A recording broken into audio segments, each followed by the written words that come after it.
Hi, I'm Rachel Peacock. And I'm April Lunston. And this is Are You Fucking Shitting Me?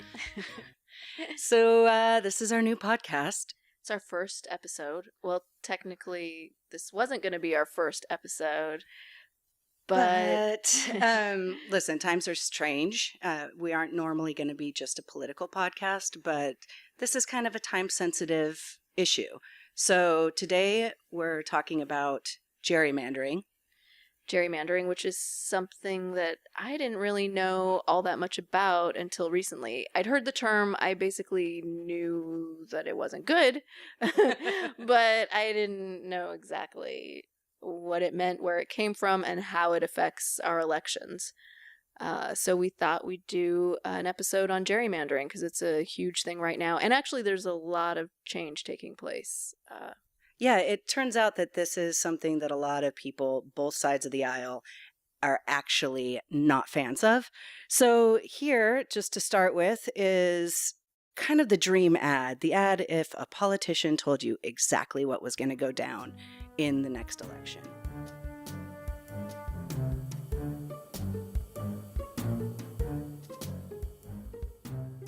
I'm gerrymandering, and I approve this message.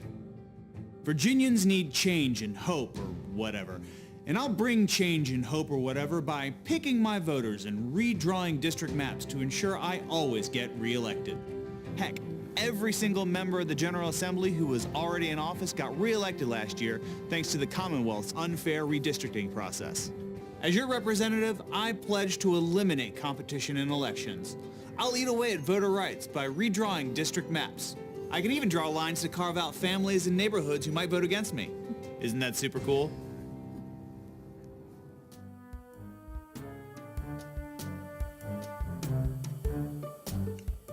All right, so that was Gerrymander, obviously a play on words. It's from OneVirginia2021, and it just really lays out exactly how gerrymandering works. And how it fucks all of us. Yeah, we're fucked. If we can't change it, which there's hope. Yeah, so, and I recently talked to Brian Olson, who has given TED Talks about this. He has created an algorithm and created maps to show what the country would look like without gerrymandering. I talked to Brian Olson about the history of gerrymandering and also about where he sees change taking place.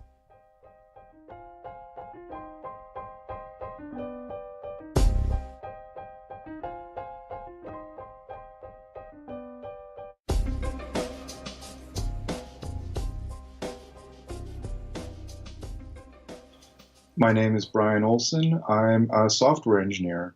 I currently work for a company called Patients Like Me, but my gerrymandering work has been an independent project for the last 15 years. Can you explain what the term gerrymandering means and where it came from? Sure. Gerrymandering started, the first gerrymander was in 1812 in Massachusetts.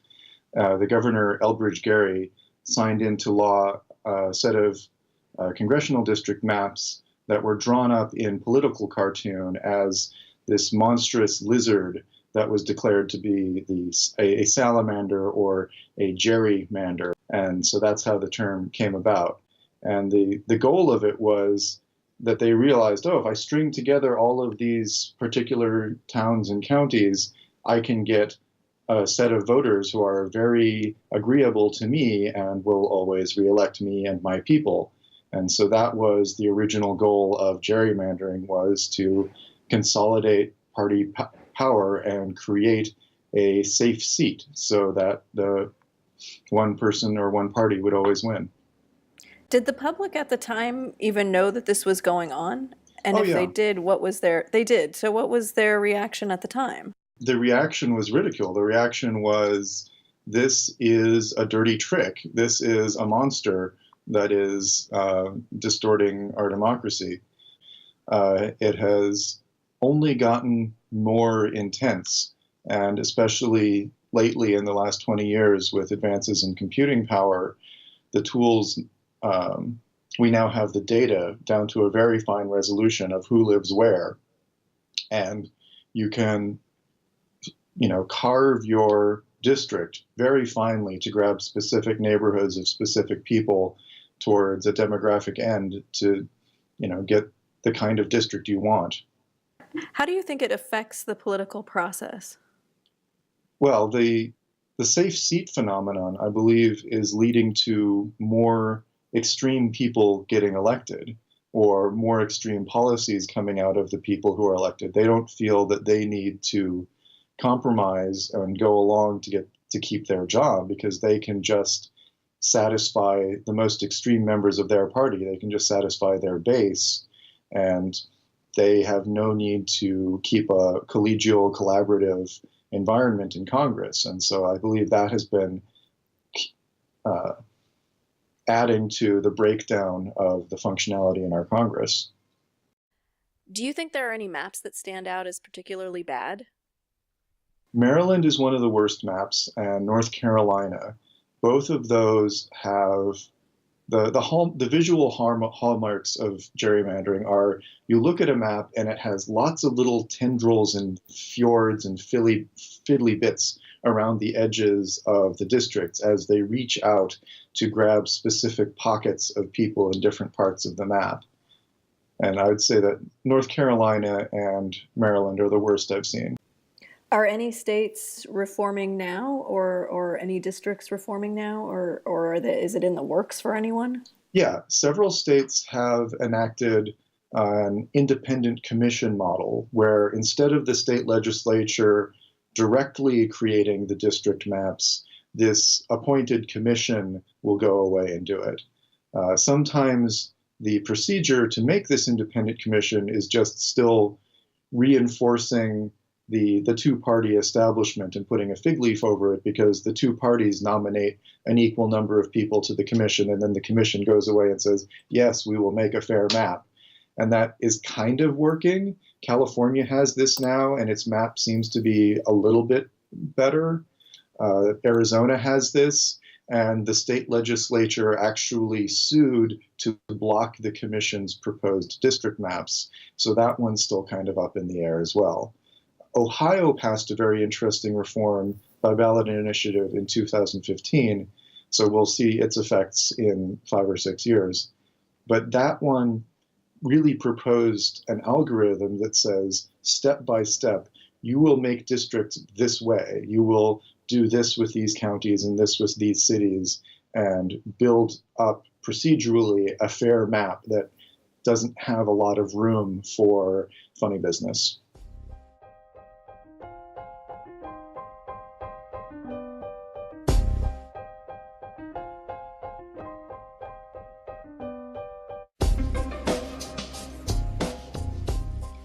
Well, that sounds totally hopeful, at least in California especially.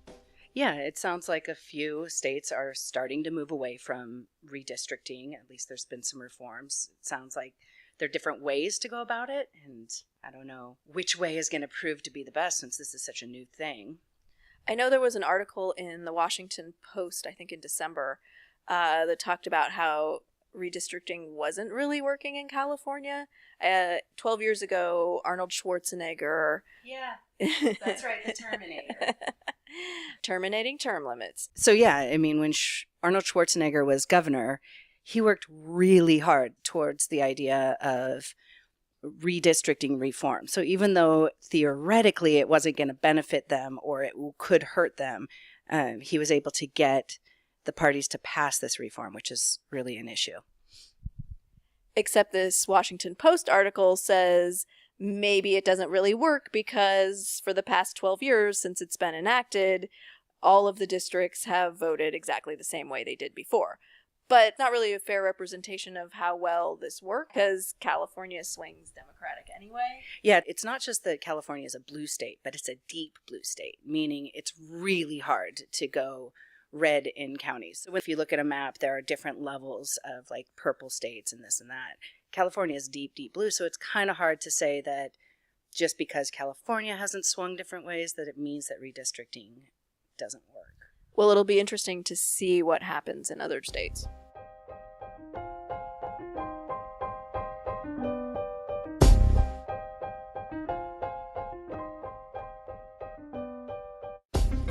So we wanted to speak with someone directly who was working in a state that needed some redistricting reform. And I spoke with Brian Cannon, and I'll have him introduce himself right here. My name is Brian Cannon. I'm the Executive Director of OneVirginia2021. We're working on reforming the process by which we draw the districts for Congress in Virginia, and we also the way we draw the districts for our state House and state Senate seats. So OneVirginia2021 has been around for 3 years now. Our goal is to, by 2021, have fixed the process in Virginia for redistricting reform. And we're not concerned with an outcome. The Democrats and Republicans and Greens and Libertarians and all those can figure out who wins elections by actually running candidates and figuring out how to run in the places they need to. We just want the process not to have a thumb on the scale by the incumbents. Virginia is in a unique situation now. For the first time in our state's history, we have been gerrymandered by both parties. In 2011, we had the most disgusting bipartisan effort where the Democrats who controlled the state Senate gerrymandered their districts, and the Republicans who controlled the state House gerrymandered theirs, and the two sides just agreed to pass their own, the other guy's gerrymander in exchange for having theirs be protected as well.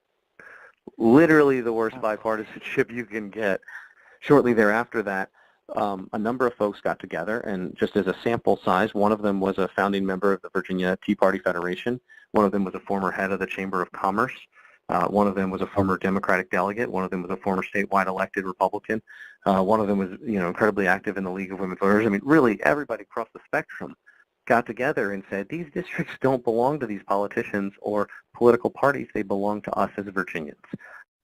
Okay, so why is One Virginia focusing on gerrymandering specifically? Gerrymandering is one of the kind of handful of big issue items that are out there in our democracy right now that are really holding back and preventing sensible policies from getting their fair hearing and getting through. And when our lower house of Congress, especially the House of Representatives, isn't responsive to the will of the people because of gerrymandering, then you're stuck with a Congress that's just completely paralyzed and won't even get basic things done. You look at Zika funding. Forget something controversial like passing a budget or tackling big issues of the day. Just look at funding to stop Zika, where President Obama requested emergency funding for that like in February, and Congress still hasn't addressed the issue, and those mosquitoes will bite Republicans and Democrats. They don't care. Yeah, for those keeping track, that was February of 2016. A full year has passed and there's been no movement on an emergency healthcare need. So why the delay? So what gerrymandering does at its best for gerrymandering is it makes these districts, as many as it possible, uncompetitive. Now, not to say that if you fix gerrymandering alone, that then we will magically have competitive districts everywhere. But this is the baseline thing you can do, is getting politicians to stop drawing their own voting districts, right? Because what they do with it, it's not just partisan, it's personal. They carve out people who have run against them previously or who might run against them in the future, not only just from the other party, but internally as well in a primary challenge. I mean, it's a very personal incumbent protection racket. And so when you can't even get good folks to run for office for all the normal reasons why anybody would not want to put themselves and their family through that, let alone you're carving them out of the district on top of that, we really hurt competition. Last November, every seat for the House of Representatives was up for re-election, but only 36 out of 435 were competitive. That's embarrassing. And so you wonder why, the lower house of Congress isn't responsive at all. It's because they don't have to be. There's not even in competition, by the way. When I say that, I define it kind of, the academic literature usually defines it as within 10 percentage points. So competitive would even be 55 to 45, and I think that's a pretty comfortable win if I'm on the 55 side. And then, I think Iran has a greater turnover in ratio than us, and President Reagan mentioned in the late 80s, his last year of his presidency, he mentioned that the Soviet Politburo had a higher turnover rate than Congress did. And that's still true today, and embarrassingly so. So essentially what's happening, if I'm getting this right, is these representatives are creating their own sort of back alley tenure where they don't need to do anything. They've just got job security. So they can just sit there, collect whatever income they get from it, and not need to take care of anyone's needs. Absolutely, yeah. No, it is tenure in Congress. It makes it hard to argue against term limits because you would think we'd have natural term limits by elections, but when they rig the elections for themselves, we don't even get that. I'm glad that you used the word rigged because I know even in the 2016 presidential election, we kept hearing this term rigged, but everybody was throwing out the Electoral College. That's where the focus was. Mm-hmm. And it's in the name of your documentary, Jerry-Rigged, which is fantastic. Thank you. This really is the local level of rigging where it seems to be truly what's happening. And it seems there was a lot of spin of like things aren't rigged, but this kind of shows that things are. Is that a fair and accurate assessment here? Absolutely. Sure, the Electoral College is what it is, but no one's manipulating the Electoral College today. People are manipulating voting districts actively right now. So whether they're court-ordered redrawings or whatever, every decade we're required in every state of the union to redistrict based on equal population requirements from one man, one vote in Baker v. Carr, and as well as state constitutional requirements that have that in there as well.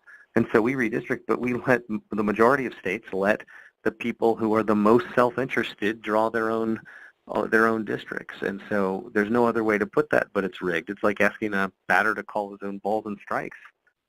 So how is it even legal? How is this something that is a legal thing that they can do? Well, we hope it's not going to be for much longer.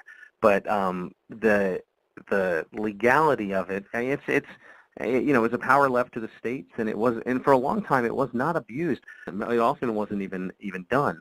It happened to Patrick Henry and James Madison. It happened anecdotally, but not to the degree at which we're in today, where we have a ton of data about who everyone is, including credit card data and voting history and things like that.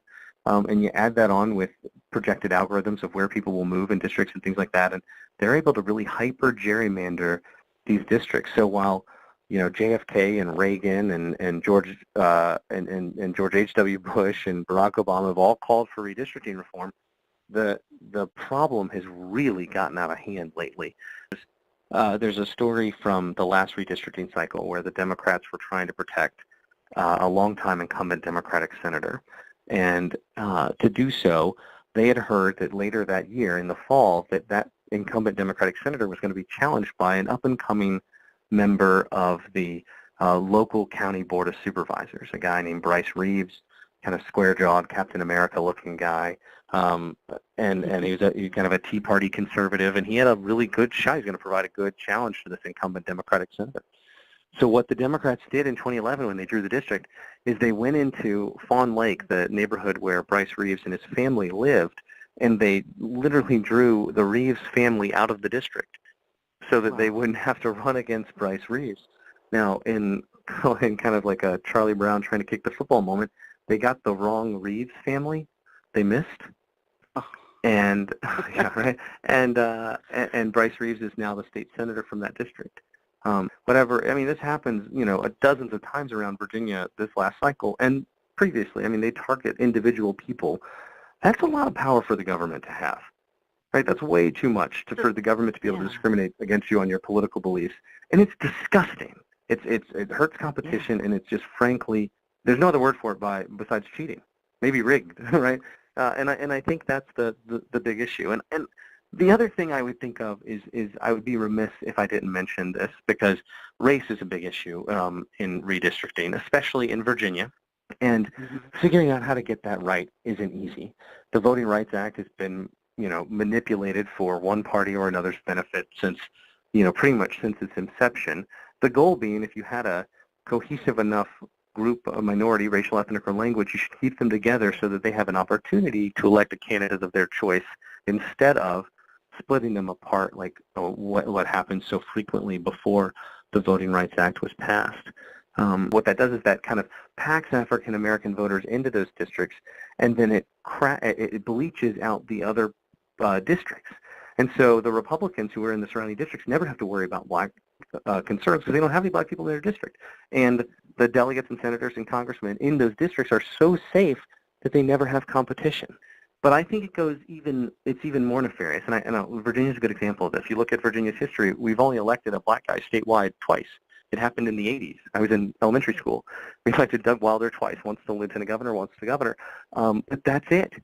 And in this conversation, you got to think about what is going on, because we do have black politicians who are good and know how to campaign and things like that, but they're not, because they don't ever have a competition, because they're never challenged, they don't have to raise a lot of money and they don't have to campaign very hard.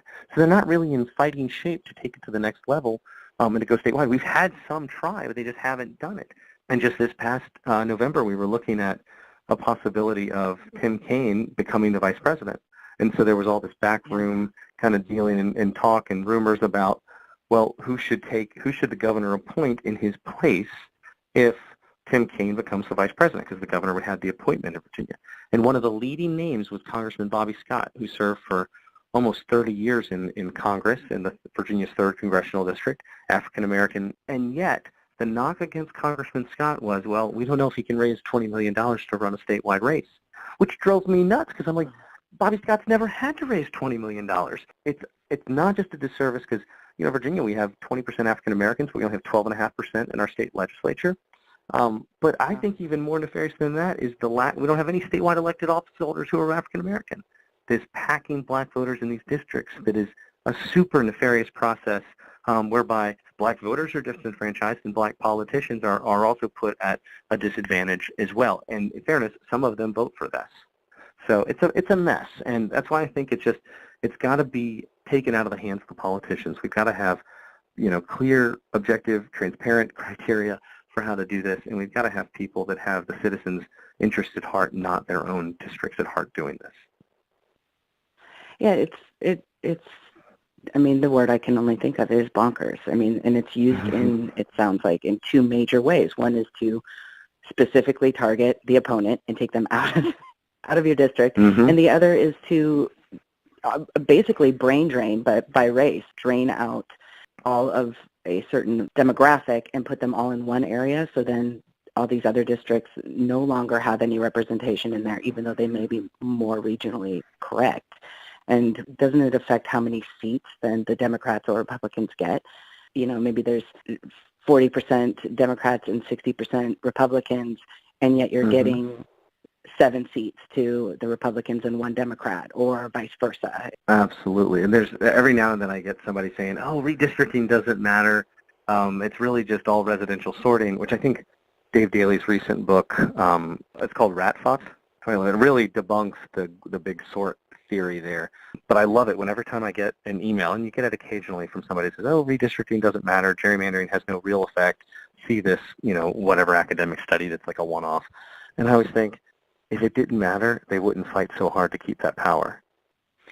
One thing I noticed in your documentary is there was a moment where many people were speaking in favor of redistricting reform, but no one spoke in opposition of it, and it was still squashed. So I guess my question is if the fox is in charge of the hen house, how do we put a stop to the practice?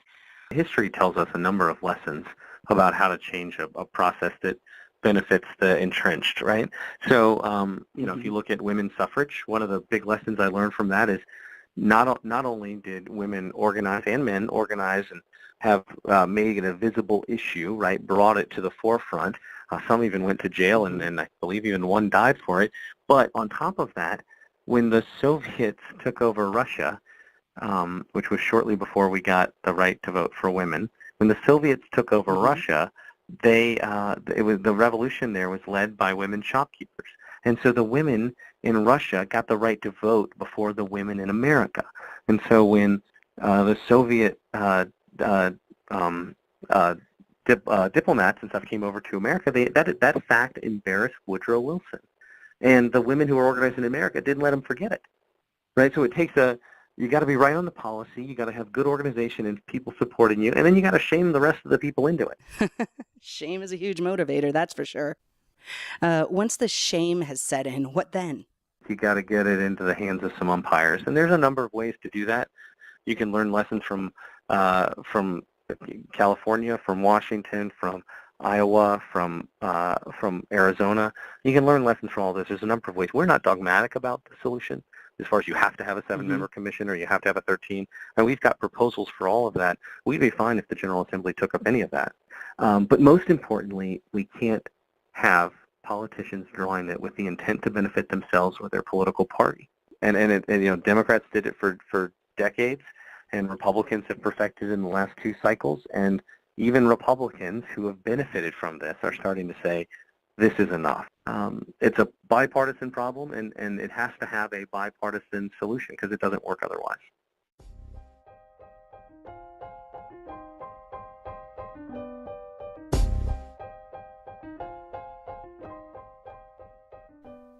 Okay, so that was my conversation with Brian Cannon. Let's check back in with Brian Olson. Well, I continued my conversation with Brian Olson about what states are doing it right and what the country would look like without gerrymandering. And he had a lot to say about that.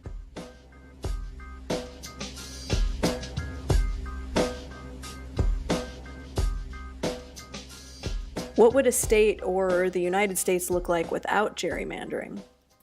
So the maps that I make, instead of having lots of fiddly bits that reach into each other around the district boundaries, my maps look like soap bubbles.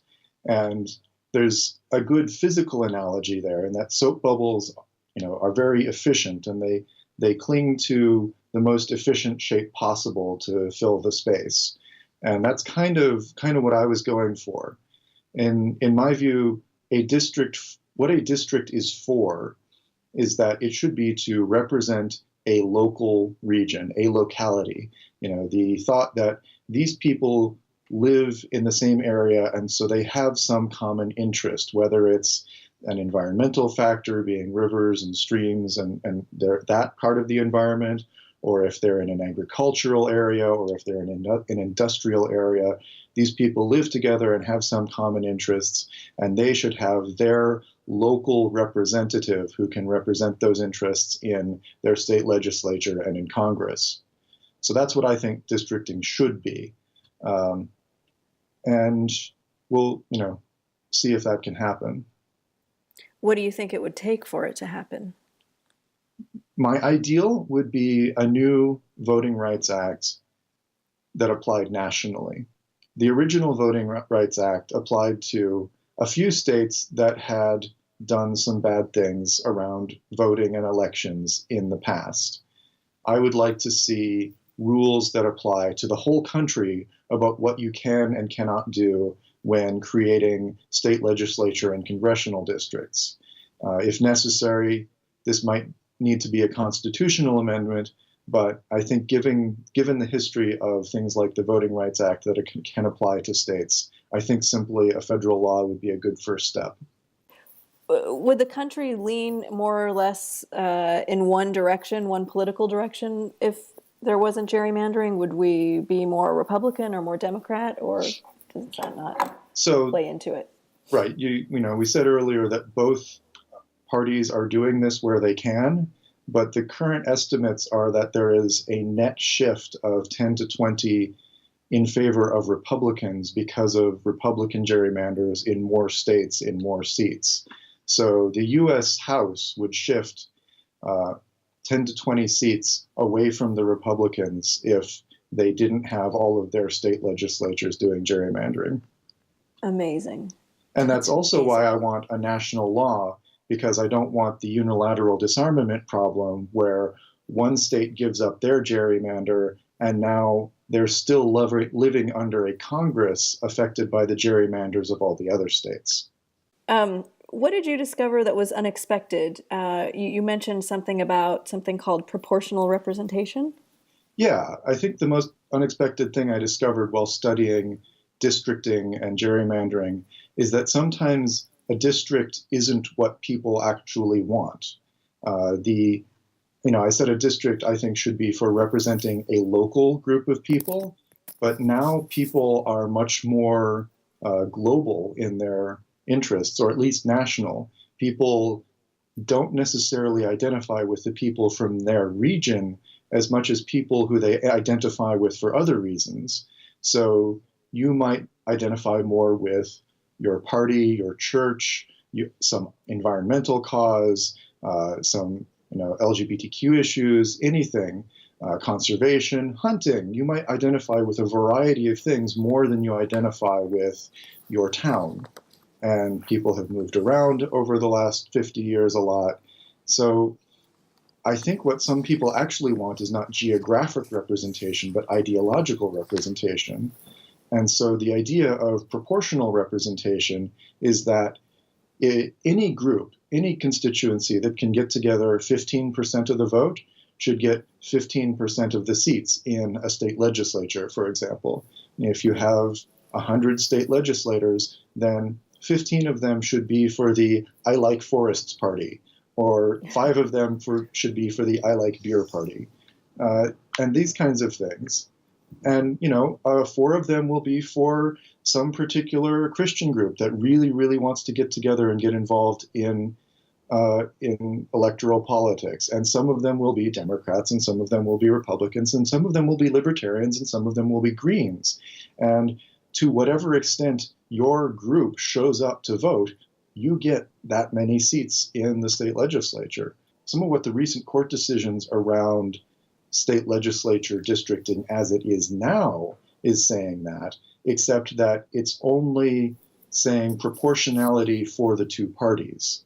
They're saying in Wisconsin, a recent Wisconsin decision hinged on the point of the districts do not elect representatives to the two parties in proportion to the statewide membership in the two parties. But proportional representation systems can be much more flexible than that. Joyce? That's fascinating. I mean, that really does sound like the fair way to govern. Are there any countries doing that? Yes. The Irish National Senate is elected using a method called single transferable vote that allows you to vote for your candidates. You rank them first, second, third, and so on. And if you don't get your first choice, you might get your second choice. And if your first choice is wildly popular, you still get part of your vote transferred to your second choice, so that can have an effect too. And this is exactly the system that I think is the state of the art in what we should try. And it's even here in the US a little bit. The City Council of Cambridge, Massachusetts uses it, but that's only 6 seats, so you can't explore the finer grain of proportional representation. Wow. So what chance do you think that has of becoming more prevalent? It's kind of a long shot, but I would love to see just one state decide to switch one of their state legislature houses to proportional representation. And I think that could happen. Maine just enacted a reform to go to instant runoff voting. And it's not my favorite system, but it shows that reform is possible. And so I think, sometime in the next 10 years, it could happen. And I would love it if we could build a movement to get people interested in that.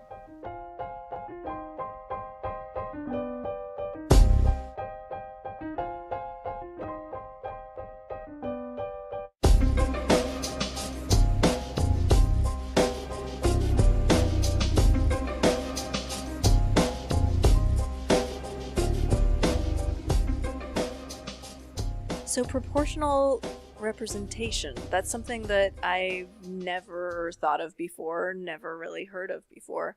So that's an amazing concept. That would be amazing if it worked here.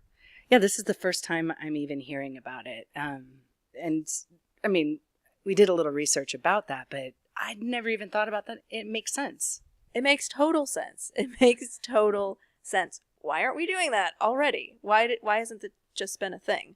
So we looked into it and we found out that what countries? Canada is looking into doing it. Lebanon is even looking into doing it.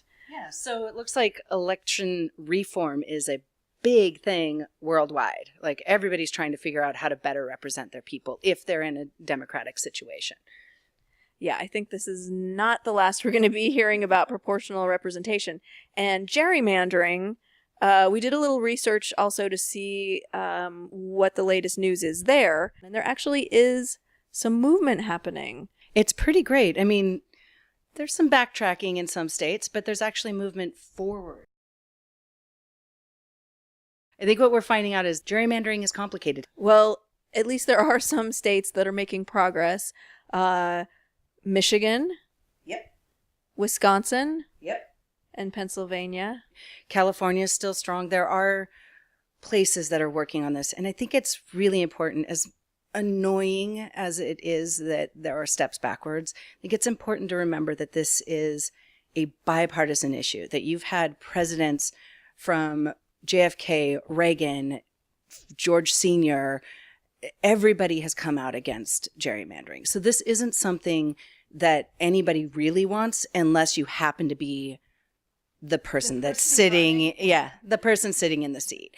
But most people are against it. And I think Brian Cannon pointed out, and I'd like to remind us, is that a good way to find out if your candidate is a legit person is if they're against gerrymandering. I mean, if they're not, check them. They're trying to stay in there for a long time without doing anything. So that's what we know about gerrymandering right now. Our episodes aren't always going to be about politics, but we were super interested in this, and we were so blown away that gerrymandering is legal, that it's been happening for so long. And it seems like we didn't know, most of our friends didn't know much about it. That's what started us down this path of wanting to know about gerrymandering. But most of our episodes are probably not going to be about politics. Here and there they will be. But every episode's going to be about something that either blew us away, pissed us off, or, I don't know, just made us happy and excited. Thank you for joining us at Are You Fucking Shitting Me? I mean, this one's a little heavy, but they won't all be. We really just love to find out stuff. Sometimes it pisses us off and sometimes it tickles us. And we hope that it does for you too. So thanks again. This is Rachel. And this is April. See you next time. Bye-bye.